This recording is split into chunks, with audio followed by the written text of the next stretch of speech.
Hello दोस्तों, कैसे हैं आप सब। आई होप आप सब अच्छे होंगे। तो मैं जैसा कि हर वीडियो में बताती हूँ कि आप जिस भी एग्ज़ाम की तैयारी कर रहे हो, जिस भी एग्ज़ाम में साइकोलॉजी सब्जेक्ट आता है, तो उन सब एग्ज़ाम के लिए ये वीडियो मोस्ट इम्पोर्टेंट वीडियो है। ये हमने 21 डेज़ का जो चैलेंज चला रखा है, उसमें हम हर टॉपिक वाइज, जिस टॉपिक के अलग अलग एग्ज़ाम्स में क्वेश्चन आए हुए हैं, तो वो हम टॉपिक वाइज सॉल्व कर रहे हैं। तो शुरू करते हैं आज का वीडियो। तो आज का हमारा टॉपिक है समायोजन। क्या टॉपिक है? समायोजन। ठीक है। तो पहला सवाल है आज का, प्रतिरक्षा प्रक्रिया है। प्रतिरक्षा प्रक्रिया है। अब ऑप्शन देखिए, चेतन व्यवहार, प्रत्यक्ष विधि, न्याय संगत एवं तार्किक, व्यक्तित्व का रक्षा कवच। तो इसका आंसर होगा डी, व्यक्तित्व का रक्षा कवच। यानी प्रतिरक्षा कैसी प्रक्रिया है? प्रतिरक्षा है जो व्यक्तित्व का रक्षा कवच है।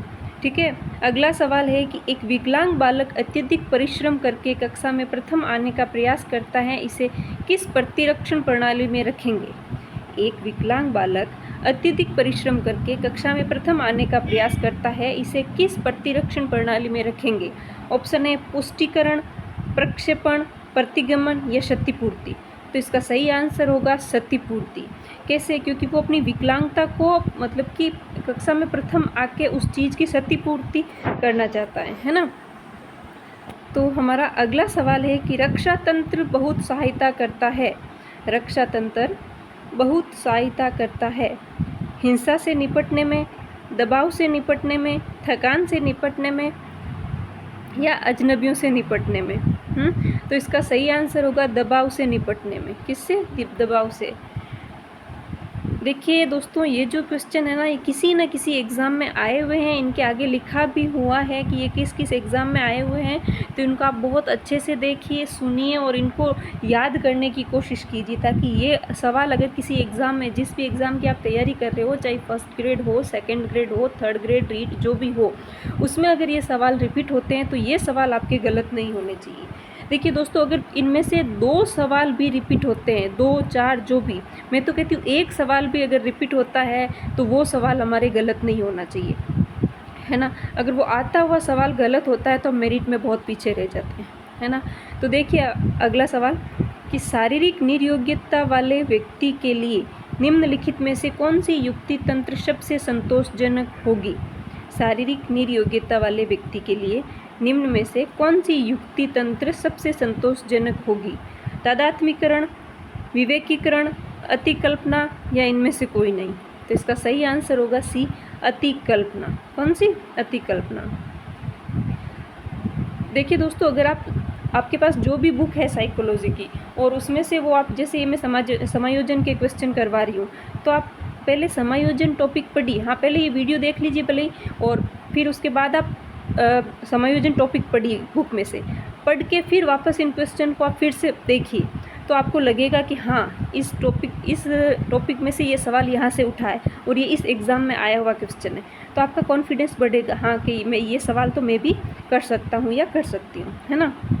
तो देखिए अगला सवाल कि कुछ लोगों का कहना है कि जब बालकों को गुस्सा आता है तो वो खेलने के लिए चले जाते हैं। जब तक पहले से अच्छा महसूस नहीं करते, उनके व्यवहार में निम्नलिखित में से कौन सा प्रतिरक्षा तंत्र प्रतिलक्षित है? ऑप्शन देखिए, प्रक्षेपण, विस्थापन, प्रतिक्रिया निर्माण या उदात्तीकरण। तो इसका सही आंसर होगा विस्थापन। विस्थापन। कौन सा? विस्थापन। ठीक है। अगला सवाल है, भग्नाशा का सबसे बड़ा आंतरिक कारण है। भग्नाशा का सबसे बड़ा आंतरिक कारण है। तो इसका सही आंसर होगा मानसिक संघर्ष। क्या होगा? मानसिक संघर्ष। अगर वो मेंटली संघर्ष कर रहा है तो उसमें भग्नाशा होगी, है ना। तो ये सेकंड ग्रेड में आया हुआ सवाल है। अगला सवाल देखिए कि निम्नलिखित में से कौन सा मेल सही नहीं है? नहीं है पूछा है। देखिए क्वेश्चन को बहुत अच्छे से पढ़ना होगा। निम्नलिखित में से कौन सा मेल सही नहीं है? अंतर्मुखी, स्वयं अपने में रहना। फिर अंतर्मुखी किसे कहते हैं? स्वयं अपने में रहना। प्रक्षेपण यानी अपनी गलती दूसरों पर डालना। युक्तिकरण, अपना गुस्सा दूसरों पर उतारना। प्रतिगमन, पुरानी आदतों में लौटना। तो इसका सही आंसर होगा सी, क्योंकि सी है जो इसका मेल सही नहीं है। देखिए, स्वयं अपने में रहना वो अंतर्मुखी होता है, बिल्कुल सही है। अपनी गलती दूसरों पर डालना उसको बोलते हैं प्रक्षेपण, बिल्कुल सही है ना। और पुरानी आदतों में लौटना उसको बोलते हैं प्रतिगमन, ये भी बिल्कुल सही है। और युक्तिकरण, अपना गुस्सा दूसरों पर उतारना उसे युक्तिकरण नहीं कहते हैं, तो इसका मेल सही नहीं है। तो इसका सही आंसर सी होगा, है ना। अगला सवाल देखिए दोस्तों, किसी व्यक्ति द्वारा अपना अस्तित्व भुलाकर किसी दूसरे व्यक्ति के गुणों व अवगुणों का अनुकरण करना क्या कहलाता है? तो वो कहलाता है तादात्म्यकरण। क्या कहलाता है? तादात्म्यकरण। क्वेश्चन फिर से पढ़िए कि किसी व्यक्ति द्वारा XYZ जो भी हो, अपना अस्तित्व भुलाकर किसी दूसरे व्यक्ति के गुणों और अवगुणों का अनुकरण करना क्या कहलाता है? तादात्म्यकरण। ठीक है। अगला सवाल है कि जब व्यक्ति असफलता, दुख, पीड़ा को बलपूर्वक भूलने का प्रयास करते हैं तो इसे क्या कहते हैं? तो इसे कहते हैं दमन। यानी अपने अंदर जो अपनी असफलता है, अपने अंदर जो दुख है, पीड़ा है, उसको वो ज़बरदस्ती दबाना चाहता है, भुलाने का प्रयास करता है, भूलने का प्रयास करता है, तो उसको कहते हैं दमन। अगला सवाल है कि समायोजन से तात्पर्य स्वयं का विभिन्न परिस्थितियों में अनुकूलन करना है ताकि संतुष्ट किया जा सके दूसरों को, प्रेरकों को, उद्देश्यों को या आवश्यकताओं को। तो इसका सही आंसर होगा डी, आवश्यकताओं को। क्वेश्चन क्या है कि समायोजन से तात्पर्य है स्वयं का विभिन्न परिस्थितियों में अनुकूलन करना है ताकि संतुष्ट किया जा सके किसको? आवश्यकताओं को। ठीक है। अगला सवाल है, एक छोटे कद की लड़की ऊंची एड़ी के जूते पहनकर लंबी दिखना चाहती है। एक छोटे कद की लड़की ऊंची एड़ी के जूते पहनकर लंबी दिखना चाहती है, उसे निम्न में से किस रक्षा युक्ति का प्रयोग किया है? उसने किस रक्षा युक्ति का प्रयोग किया है? तो उसने सत्यपूर्ति का प्रयास किया। किसका? सत्यपूर्ति रक्षा युक्ति का प्रयोग किया है। यानी कि वो हील वाले सैंडल पहन के बड़ी दिखना चाहती है ना। उसका कद छोटा है लेकिन वो अपने आप को लंबा दिखाना चाहती है, तो उसने कौन सी रक्षा युक्ति अपनाई है? तो उसने रक्षा युक्ति अपनाई है सत्यपूर्ति। देखिए, ऐसा सवाल पहले और आया था थोड़ी देर पहले किसी न किसी एग्ज़ाम में कि एक विकलांग बच्चा है जो वो क्लास में प्रथम आना चाहता है ना, तो वो किस रक्षा युक्ति का प्रयोग कर रहा है? तो वो सत्यपूर्ति का प्रयोग कर रहा है ना। तो अपनी विकलांगता को वो प्रथम आकर, मतलब कि होशियार श्रेणी में अपने आप को रखकर वो सत्यपूर्ति करना चाहता है ना। और ये एक छोटे कद की लड़की ऊंची एड़ी के जूते पहनकर लंबी दिखना चाहती है, तो ये भी सत्यपूर्ति का उदाहरण है। ठीक है। तो ये ऐसे देखिए, ये कॉमन जो आंसर है ना, ये आपको याद रखने होंगे। ऐसे जो कॉमन उदाहरण है कि हाँ, सत्यपूर्ति की दो उदाहरण हो गए अब हमारे सामने, एक तो वो विकलांग बच्चे वाला और एक ये छोटे कद की लड़की वाला। तो ऐसे ये बेसिक सवाल हमें आने चाहिए। तो इससे मिलते जुलते अगर कोई सवाल आते हैं तो वो हम अपने दिमाग से भी सही कर सकते हैं, है ना। तो अब अगला सवाल है कि निम्नलिखित में से कौन सा तरीका प्रत्यक्ष समायोजन का है? निम्न में से कौन सा तरीका प्रत्यक्ष समायोजन का है? प्रक्षेपण, प्रतिगमन, दमन या लक्ष्यों का प्रतिस्थापन? तो इसका सही आंसर होगा डी, लक्ष्यों का प्रतिस्थापन। लक्ष्यों का प्रतिस्थापन क्या? प्रत्यक्ष समायोजन है। ठीक है। अगर आप दमन करोगे किसी चीज़ का दमन, अभी थोड़ी देर पहले सवाल आया पीछे कि अपनी असफलता, दुख, पीड़ा, उनको बलपूर्वक दबाना, वो क्या कहलाता है? दमन कहलाता है ना। और प्रक्षेपण, अपनी गलती दूसरों पे डालना, प्रक्षेपण। और मतलब अपनी पिछली बातों में जाना, है ना, तो वो कहलाता है प्रतिगमन। तो ये सब तो हो गया अप्रत्यक्ष समायोजन है। कैसा है? अप्रत्यक्ष समायोजन। और ये जो लक्ष्यों का प्रतिस्थापन है, ये प्रत्यक्ष समायोजन है। अब अगला सवाल है कि एक बालक जो पढ़ने में कमज़ोर है, एक बालक जो पढ़ने में कमज़ोर है, अपनी असफलता का कारण अध्यापक का पक्षपात बताता है। अपनी असफलता का कारण अध्यापक का पक्षपात बताता है। वह निम्न में से किस रक्षा युक्ति का प्रयोग कर रहा है? तो वह प्रक्षेपण का प्रयोग कर रहा है। किसका? प्रक्षेपण का। अभी ये सवाल 2 बार आ चुका है घुमा फिरा के कि अपनी गलती दूसरों पे डालना क्या कहलाता है? वो प्रक्षेपण कहलाता है ना। तो एक बालक पढ़ने में कमज़ोर है और वो असफल हो गया है, तो अपनी असफलता का कारण वो क्या बताता है? अध्यापक का पक्षपात। तो वो किस रक्षा युक्ति का प्रयोग कर रहा है? प्रक्षेपण का। ठीक है। देखिए दोस्तों, ये समायोजन टॉपिक है ना, बिल्कुल आसान टॉपिक है और पढ़ने भी इस टॉपिक को मतलब पढ़ने में भी इंटरेस्ट आता है। तो इसके क्वेश्चन भी इतने टफ नहीं आते हैं, मतलब बहुत इजी आते हैं। तो इस टॉपिक को अगर आप अच्छे से कर लो तो इस टॉपिक के जो भी अगर 1-2 क्वेश्चन आए तो वो गलत नहीं होना चाहिए, और ज़्यादातर क्वेश्चन रिपीट होते हैं, है ना। अगला सवाल है कि दीवा स्वप्न किसकी एक सामान्य समस्या है? बहिर्मुखी बालक की, रचनात्मक बालक की, अपराधी बालक की या प्रतिभाशाली बालक की? तो इसका सही आंसर होगा अपराधी बालक, यानी कि जो अपराधी बालक होता है वो दीवा स्वप्न का शिकार होता है। यानी दीवा स्वप्न किसकी एक सामान्य समस्या है? अपराधी बालक की।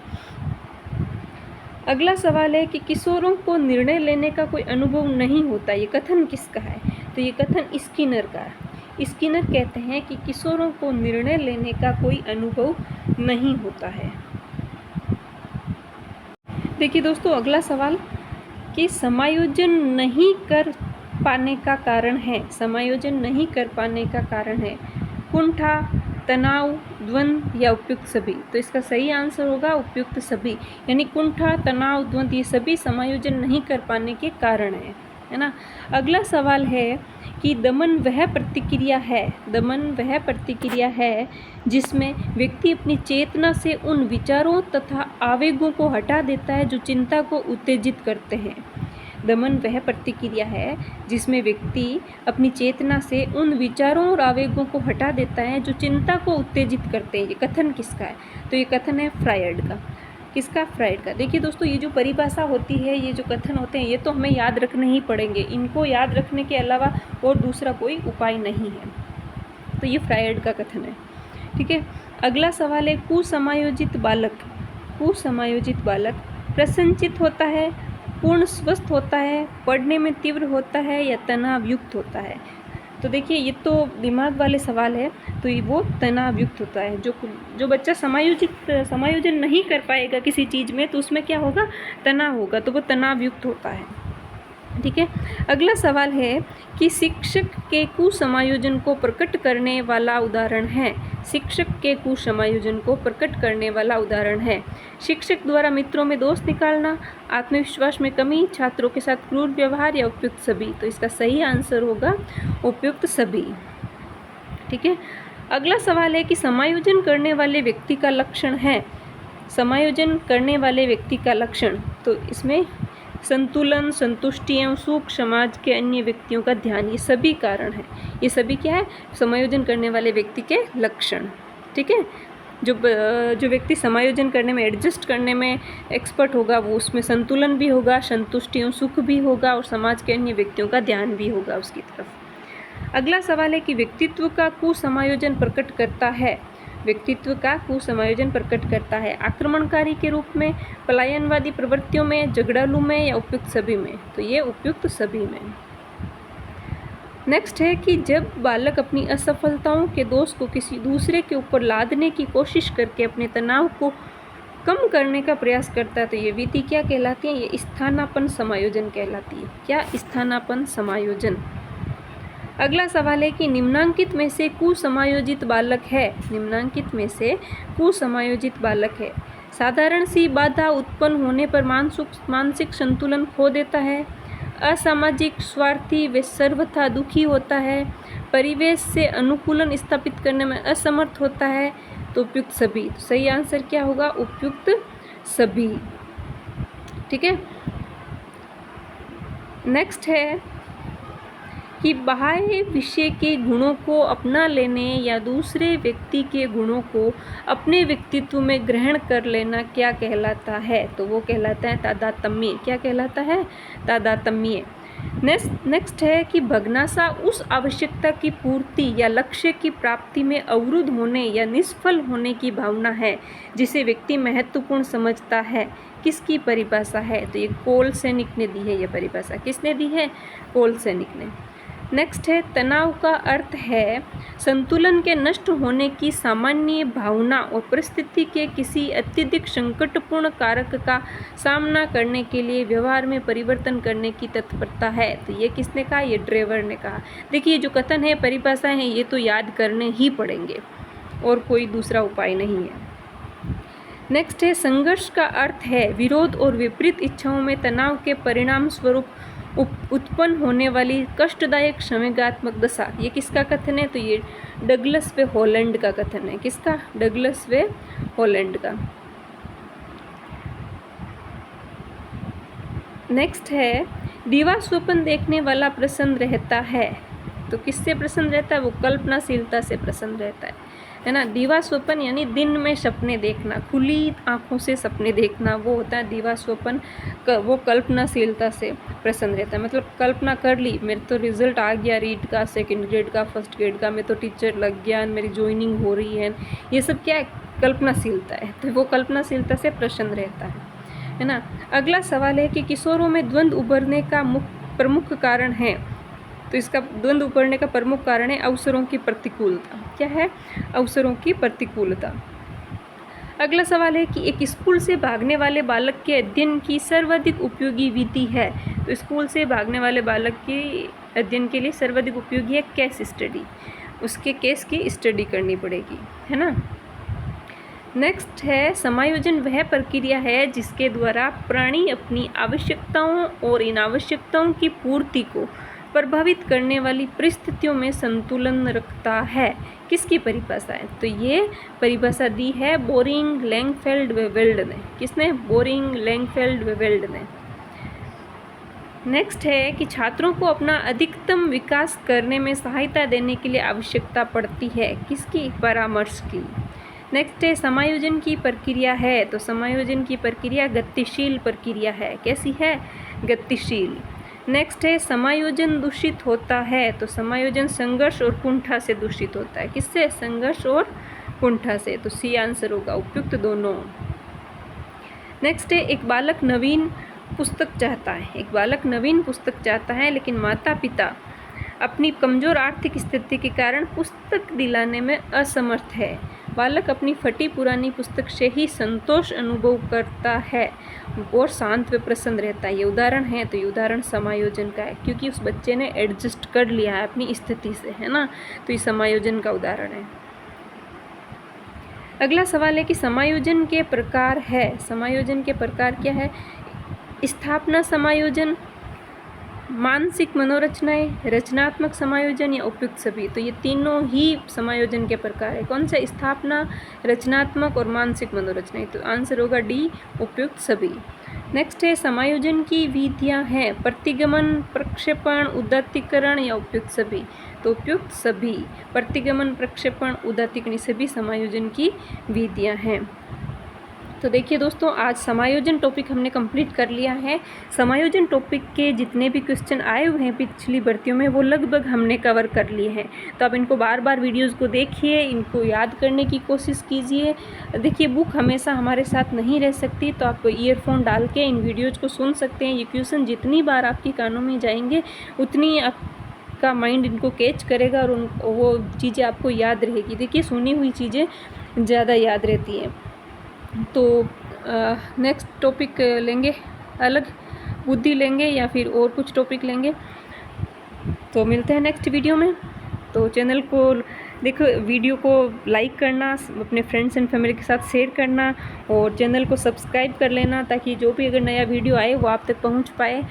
तो थैंक यू सो मच। मिलते हैं नेक्स्ट वीडियो में। तब तक के लिए जय हिंद, जय भारत।